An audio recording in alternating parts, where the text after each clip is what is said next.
राधे राधे, जय जगन्नाथ जी की। देखिए, मैं आज एक माधव दास उनका भगत चरित्र सुनाती हूँ। वो भगवान के इतने तकड़े भगत थे,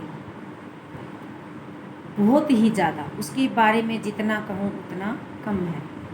तो मैं उस माधव दास का आपको एक छोटा सा चरित्र सुना रही हूँ, तो आप ज़रा सुनिए।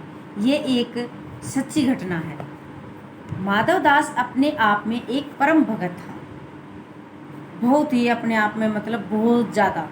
उसे इससे परिवार समाज इसे कोई मतलब नहीं था। वो सिर्फ जगन्नाथ जी भगवान को मानते थे। जय जगन्नाथ जी, जय जगन्नाथ जी, पूरा दिन इसका गायन करते रहते थे। कान्हा जी, जय जगन्नाथ जी, इन्हीं का पूरा दिन। अगर उन्होंने कुछ कार्य करना है तो भी जय जगन्नाथ जी। तो एक उसके पास लेकिन कुछ नहीं था, वो अपने माँ बाप सभी से दूर था। तो एक दिन वो क्या करता कि कसी लेके, फुहाड़ा लेके, और एक झोंपड़ी बनाने के लिए तैयार हो जाता है कि मैं अपने लिए एक छोटी सी कुटिया बना लेता हूँ। तो जय जगन्नाथ जी, जय जगन्नाथ जी, और वो कुटिया को बना रहा है। वो जैसे बांस के डंडे होते हैं उनको गूंथ रहा है, और बांस के डंडे को गूंथ के अपनी एक वो टाटा तैयार कर रहा है, जिसको टाटा बोलते हैं झोपड़ी बनाने के लिए। तभी वहाँ पे भगवान प्रकट हो जाते हैं, और वो किस रूप में, एक साधारण वेश में आते हैं, और आके बोलता है, कंधे पे हाथ रखा, मित्र। तो वो देखता है कि अरे हाँ भाई, आप कौन हो कि आप हमें आपका मित्र ही समझें। तो बोला, भाई ठीक है, मैं तो काम कर रहा हूँ, और जय जगन्नाथ जी, जय जगन्नाथ जी। तो बोले, मैं भी आपका हाथ बटा देता हूँ, आपका मित्र होने के नाते इतना तो बनता है। तो बोला, भाई जैसी आपकी मर्जी। तो वो फावड़ा लेके और वो जगन्नाथ भगवान जी उनके साथ उसकी हेल्प करने लग जाते हैं। तो वो धीरे धीरे, मतलब कुछ ही क्षणों में उसकी झोपड़ी तैयार हो जाती है, क्योंकि वो तो भगवान थे, उनको तो कुछ करने में कुछ टाइम लगना ही नहीं था, चमत्कारी थे वो तो उन्होंने उसकी झोपड़ी को दोनों ने मिलजुल के तैयार कर लिया। फिर क्या करते हैं, बोला भाई झोपड़ी तो तैयार होगी, बोला इसके अंदर मेरे पास तो कोई मित्र, मेरे पास तो कोई सामान नहीं रखने के लिए। फिर अपना आप फिर बोलता है, जय जगन्नाथ जी, जय जगन्नाथ जी, जो जगन्नाथ जी चाहेंगे वही होगा। तो लक्ष्मी देवी खुद आती हैं, तो आके बोली, एक टोकरे में सब कुछ सामान रखा हुआ पूजा पाठ का। बोली, अरे तूने नई झोपड़ियाँ बनाई है? बोले, हाँ, आप कौन? भाई मैं तो इधर से गुजर रही थी, तो मैंने देखी एक बहुत सुंदर झोपड़ी है, तो क्यों ना इसका गृह प्रवेश कर लिया जाए। तो मेरे पास कुछ मूर्तियाँ हैं जगन्नाथ जी की, तो आप अंदर रख लो। तो बड़ा खुश हो गया, जगन्नाथ जी को ही मानता था।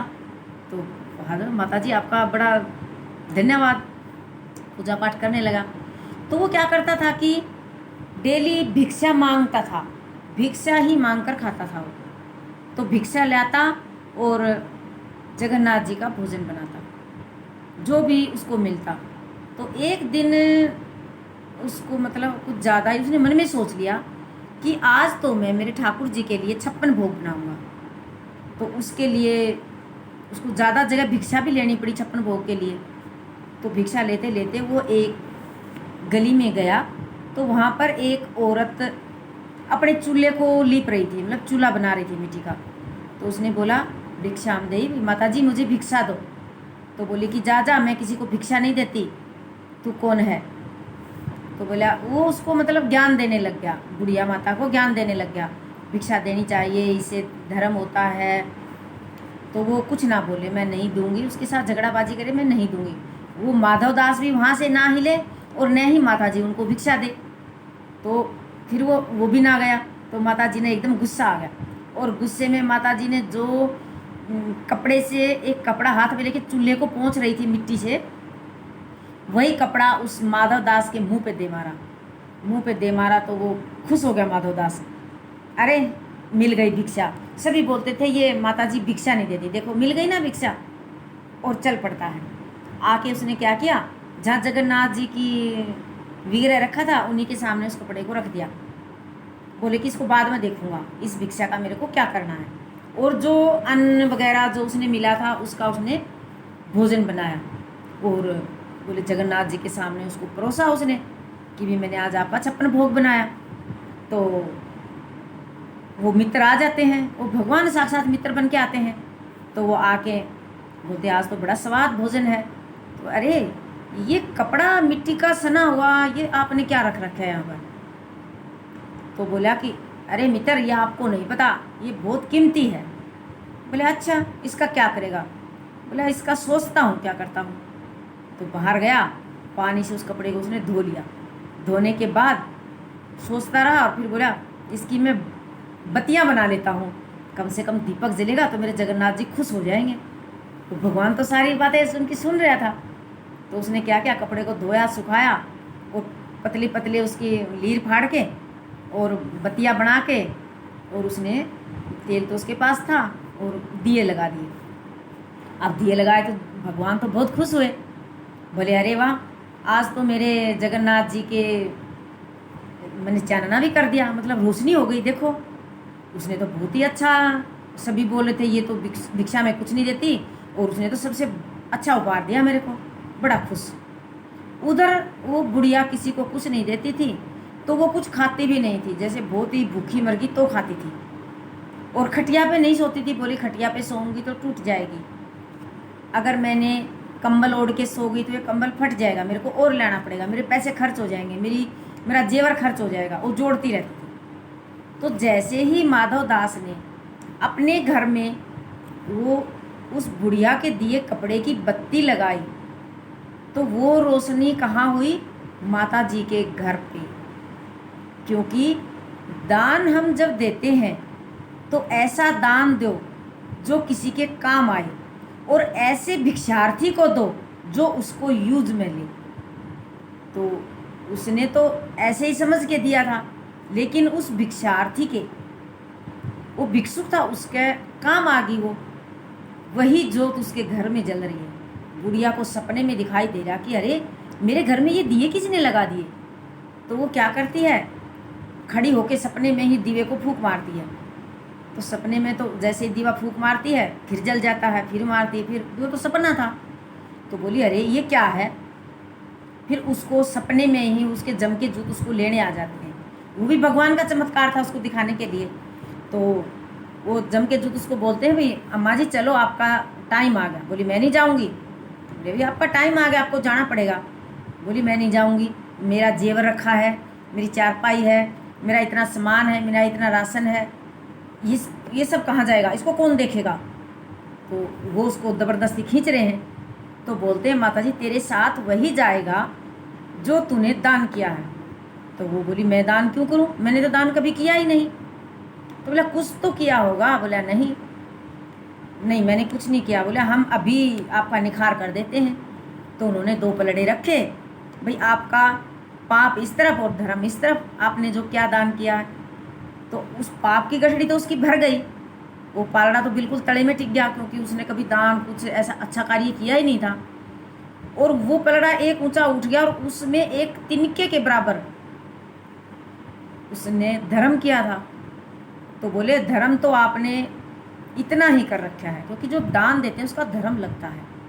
तो बोले ये धर्म है और ये पाप है। तो बोले ये भी कहाँ से आ गया, मैंने तो ये भी नहीं किया।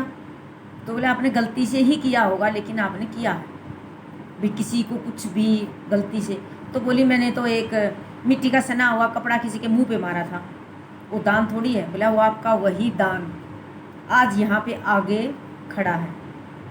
इस दान से आपको इतनी रोशनी मिल गई कि हमें ये पाप कर्म से भी मजबूर कर रही है। जो आपने जो पाप कर रखा है, मतलब उसकी बजाय ये पलड़ा और भी ज़्यादा मतलब है तिनके के बराबर, लेकिन बहुत भारी हो रहा है। तो बोली कि अच्छा।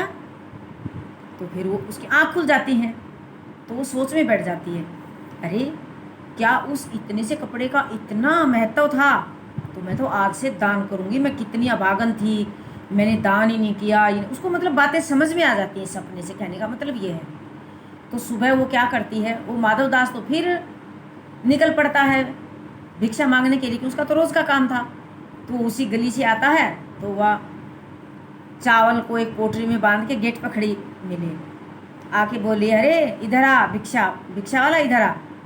हाँ माता जी, लो मैं भिक्षा देती हूँ। तो बड़ा खुश हो गया, आज तो माता जी अपना आप खुशी से और बड़ा पोटली से बांध रखी है। तो उसने अपनी झोली फैलाई और उसमें डाल दिया, डाल के और फिर गोली उसके पैरों में गिर गई। बोली अरे आप जो भी भिक्षुक हो, आपने तो मेरी नैया पार लगा दी, क्योंकि मैं तो जानती तक नहीं थी कि भिक्षा देने का मतलब क्या होता है, और आपने तो मेरी आँखें ही खोल दी। अब मुझे किसी प्रकार का किसी से कोई शिकायत नहीं है, क्योंकि आपने मेरी आंखें खोल दी। उधर वो भिक्षा मांगता और अपना ठाकुर जी का खाना बनाता, उसका रोज का काम। और माधव दास पूरा दिन जय जगन्नाथ जी, जय जगन्नाथ जी, जय जगन्नाथ जी, उसकी चर्चाएं पूरे आसपास के गांव ग्वांड में सारा होने लगी। भी देखो माधव दास कितना भगवान को पूजता है, और भगवान भी क्या करते, डेली उसको मित्र के रूप में डेली उससे मिलने के लिए आते थे। देखो उसकी झुपड़ियाँ तैयार करी, उसका खाना खाने आते थे, और वो बहुत ही जगन्नाथ जी भगवान भी बहुत खुश, और वो माधव दास भी बहुत खुश। और वहाँ पर जब जगन्नाथ जी के पास जो उसकी बहन सुभद्रा, और जो विग्रह में है ना सुभद्रा, और उसका भाई बलराम, वो दोनों आपस में क्या चर्चा करते हैं कि देखो ये कन्हैया उस मित्र से, माधव से मिलने के लिए जाता है, ऐसा उसमें क्या रखा है जो मतलब उससे मिलने के लिए जाता है। तो फिर एक दिन माधव दास बीमार हो जाते हैं, तो ठाकुर जी उसको खुद सेवा करने आते हैं, माधव दास की सेवा करने आते हैं, और उसकी कितनी सेवा करते हैं। और माधव दास इतना बीमार हो चुका था कि उसका लैटरिन बाथरूम सब कुछ बीच निकलता था, उसमें बदबू आती थी, बहुत कमज़ोर हो गए थे। और हमारे जगन्नाथ जी भगवान उनकी डेली गंदगी साफ करना, उनको काढ़ा बना के खिलाना, उनको खिचड़ी खिलाना, उनके पाँव दबाना, उनको नहलाना, उनकी पूरी सेवा करते थे। और वो क्या करता कि अरे मेरा मित्र कितना अच्छा है, ये मेरी सेवा करता है। तो उसको धीरे धीरे एहसास हो गया, क्यों, क्योंकि वो कभी कभी उनको सपने में दिखाई भी देते थे कि मेरा मित्र है, ये मेरा भगवान ही है। तो उसको इतना बीमार, तो बोला अरे मित्र, मेरे को पता चल गया कि आप मेरे जगन्नाथ जी भगवान हैं, और आप मेरे से भेष बदल के आते हैं मिलने के लिए। तो बोले अच्छा, अरे कोई ना, ऐसे ही मित्र हूँ, सच्चा मित्र हूँ, वैसे बोलता नहीं। बोले आप मेरे जगन्नाथ जी भगवान हैं, तो मैं आपसे ये विनती है कि आप मेरे इस दुख को दूर क्यों नहीं कर देते। मेरे को कितने दिन से जबर है, और मैं कितना तकलीफ में, और आपको सेवा करनी पड़ती है, तो क्यों ना आप मेरे इसको जबर को ठीक कर दो।